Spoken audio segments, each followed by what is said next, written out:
Hi, day 3 with the Umidigi A7 Pro, and reading some of the comments on the last video I put up, I'm wondering whether the camera is actually better with AI turned off than it was with AI turned on.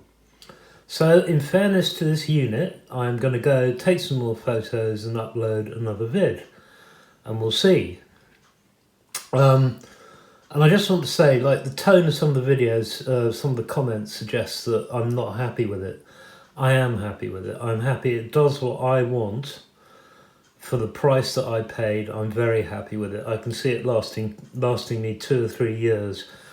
And remember that I primarily use it for work reasons, for testing web pages I've done. And it's certainly very competent with that. I mean, it's fine. And for the price I paid, I mean, who can complain? You know, it's got 4 gigs of RAM and 64 gigs of internal storage, so that's going to last me forever. And also, I did some checks on AliExpress. I could get a nano SD card, a 64 gig one, for 19 quid, which is a much more reasonable proposition. But there's 64 gigs on board, so I really don't need one at the moment. And I'll just reiterate that I haven't got a SIM in it, so I can't speak to the properties of it making calls. But, you know, phones are so much more these days, aren't they? I mean, they're instruments for browsing the web, Facebook, and taking photos, which is what I'm interested in. So, without further ado, I shall wrap this up and I shall go for another walk and take a load of photos. And I'm going to have a look at, especially in alleyways. Let's see if it, with AI turned off, let's see whether it completely blows out the exposure and what have you in the whites. Okay, so I'll see you in a bit. Right, I'm back, and the general conclusion is I'm a lot happier with everything turned off, with just leaving the camera in ordinary mode, not bothering with AI, not bothering with macro, not bothering with extra wide angle, which didn't produce any photos anyway. Everything, see, look at that, that's a lot blacker than it was yesterday. These photos are much better, and the perspective distortion has minimised. There's still a tiny little bit, I'd say, but it's a lot better than it was with AI turned on. See, look at that, that's nice and saturated. What can I say? I'm going to take some of these into Affinity Photo when I just run these photos here. We haven't taken all of the same or as many photos as yesterday. It is still blowing out the whites a bit. If we look at the alleyway ones, which are just coming up, you see the whites are still a bit blown out. But I tweak iPhoto photos in Affinity, so, you know. Hi. Right, in the spirit of thinking things are much, much better, with AI turned off and all that other software stuff in the camera, and me being much happier with the camera with all that stuff turned off, let's have a look at this photo, which is approximately the same as the one I took yesterday. First of all, there's more detail in the sky, right? We're just going to straighten it. Right, we can put this down to my fault and these weird angles, it not being quite straight. And yesterday I was moaning about... Right, that is now straight. Yesterday I was moaning about how this building and this garage were completely angled. And I think there is a bit of perspective distortion on this. Because if we look at this angle,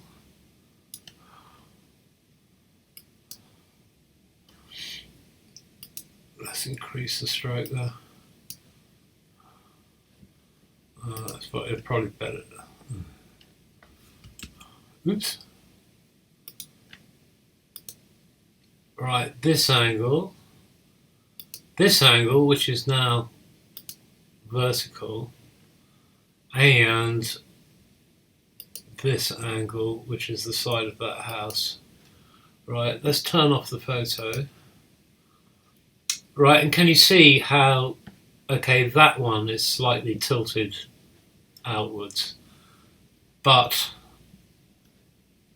there's much less perspective distortion when you turn off all the software nonsense, right? So it looks to me, to be quite honest, like you're much better off leaving all the sort of AI and the macro and the extra wide angle. You're much better off leaving those alone, to be quite honest. Let's have a look at the levels. Right, there's a little bit, it's losing a little bit of the black ends. We'll just make the whites just a little bit whiter. Okay, and let's have a look at, I mean, to me, that looks quite saturated. It is blowing out. You see this sky here at the top here? It is blown out to white. But let's have a look. Let's have a look at shadows and highlights.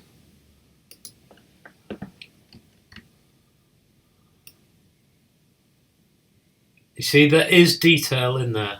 A little bit of detail. If I go like that, right? It's not like nothing like there was when AI was on there, right? And we can lighten up the shadows a bit. See, that is perfectly acceptable to me. I tweak iPhone photos. This wall is saturated. That is absolutely fine. Right, okay, let's have a look at another one. Right, now if you remember the photo from yesterday, that is a lot blacker. That is a lot more realistic. And yesterday I went into levels to tweak it. It doesn't need much tweaking because that is realistic. But again, look at the sky behind, right? It's completely blown out to white. Right, so let's just make sure the blacks are black and the whites are white. Right, that's much better. See? There is a tiny little difference there, but it's fine, really. Now here's the one that I thought was unsaturated yesterday, so let's do a quick vibrance on that. That actually looks a lot better. Yeah, it could do just a touch more saturation. This is much more real. This is much more like it, making tiny little tweaks to the photo, which is what you should do. See there? Turn it off, turn it on, turn it off, turn it on. Absolutely fine. Happy with that? Right, and here we have that alleyway again, and there's the house at the end of it, which yesterday was completely blown out, and you can see it now. See? It's fine. That is much better. Although, yeah, no, that's fine. That fence is actually leaning in real life. It is leaning. It's not the most. It's not the most upright fence. But as you can see, this wall looks dead horizontal, dead vertical. Okay, that's absolutely fine. I'm happy with that. Now, here's the one I was interested in: the alleyway. And it still looks very blown out at the end, okay?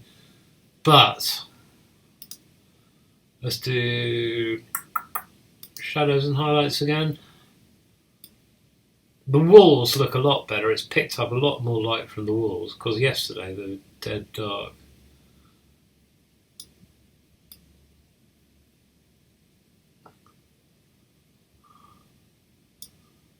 Yeah. Still not picking up any. Let's see then.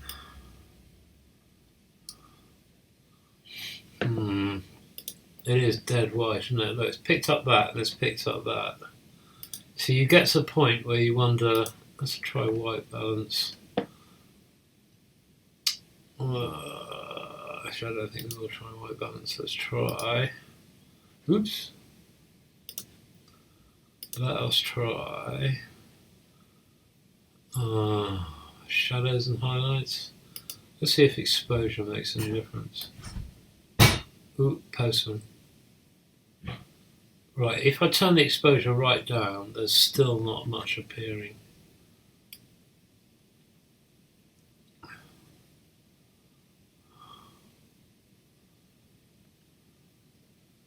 See, those for all intents and purposes, those pixels are entirely white, and there's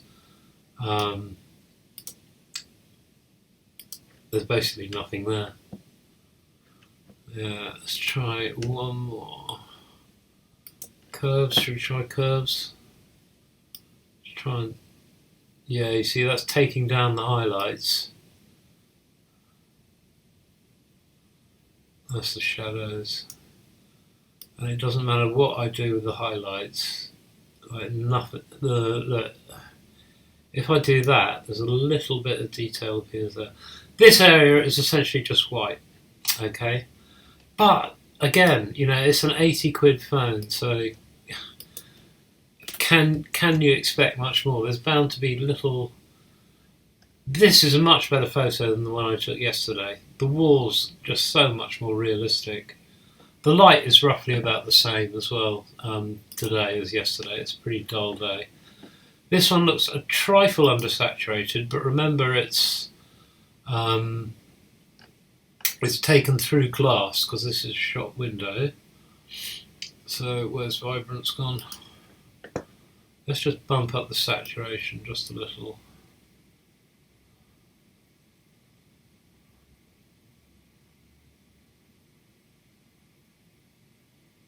See, that is a bit more like it, to be honest. That is a bit more like it, because that picture is very gaudy. Okay. And that's it, really. I mean, those are the photos I wanted to look at. This could probably do with a bit of a threshold one on it, actually. Sorry, I mean levels. The blacks are looking just, yeah, you see that's a lot better. A lot better. That's why I always look at levels first. I know I didn't then, but always look at levels first. That is more realistic. So what can I say? I'm a lot happier today. Okay, let's leave this Affinity Photo one there. Right, well, after that little exercise, I am a lot happier with this whole phone. The camera, as far as I'm concerned, in future, I'm just going to leave all that software stuff alone.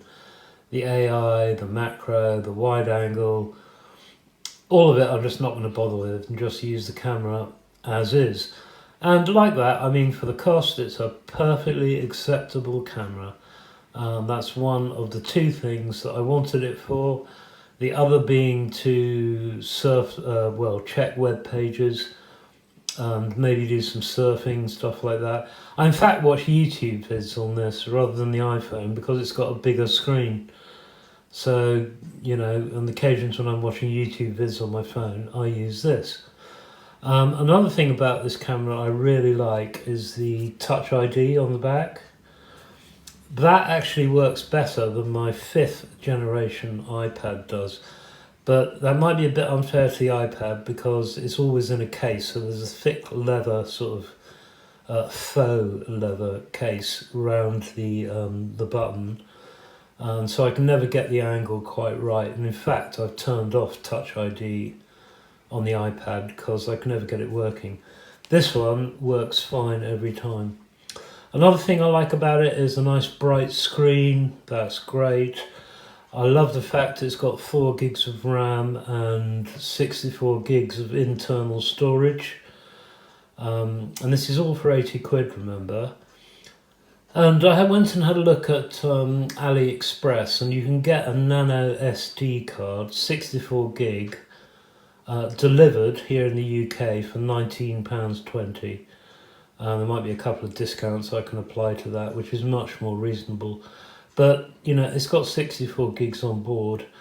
I'm not going to be using it for photos a lot, and 64 gigs is fine for the time being. So if I go traveling, I'll buy an extra storage, by which time the price, you know how these things go, it will have gone down quite a lot probably. So yeah, that's what I like. I like the bright screen, I like the huge amount of RAM and onboard ROM. I like the Touch ID, which works really well. And I guess the way to get the Face ID working again, if I wanted to, which I don't particularly, is just to delete off the fingerprints I've saved, and then I presume I'll be able to turn Face ID on again. It's Android, so there's a huge variety of programs. Thank you to the gentleman in the comments, or gentle lady, I don't know, who told me to delete C Cleaner. Now I had that on my Windows installation on the Mac as well, which I've deleted using an uninstall program that thoroughly roots it out. I didn't realise, I don't take much notice of what's going on in the Windows world. I didn't realise it had sort of gone rogue. It had changed owners. In the old days, it used to be, you know, part of the standard arsenal, but I deleted it on this phone and I deleted it on Windows. Thank you for that comment. And yeah, 80 quid, more than happy. Would I buy it again? Absolutely. Excellent little phone for 80 quid. I look at it, the screen's brilliant. You've got all, you know, the Android apps, there's millions of them that you can load up. There's lots of different browsers I can load, which is what I want. It's plenty fast enough. It's good for watching YouTube vids. The camera's fine as long as you leave off all the software, don't turn on any of the software nonsense. And yeah, I mean, more than happy. I'm absolutely delighted I got it. I'm delighted I got it for the price I did, because it appears to be creeping up on Banggood. It's now 90 something quid, I think I saw yesterday when I had a look. And I got it for 83, was it, or 85, one of the two. So the price appears to be creeping up as its reputation increases, which frankly I'm not surprised. Good deal. Assuming it works okay for phone calls, it hasn't got a SIM in it. I don't really need it for that. Wonderful. Good value. I would buy another one. If you want to call that a recommendation, call it a recommendation, but I think it's excellent. Yeah, dual SIM as well. I mean, what more do you want for 85 quid? Okay, well, here's one very happy bunny. That is the last vid, as I say, I'll be making about this phone. I've tested everything that I want to do with it, and it's come up trumps. So very, very happy. Okay, well, thanks very much indeed for watching once again, and I'll see you next time.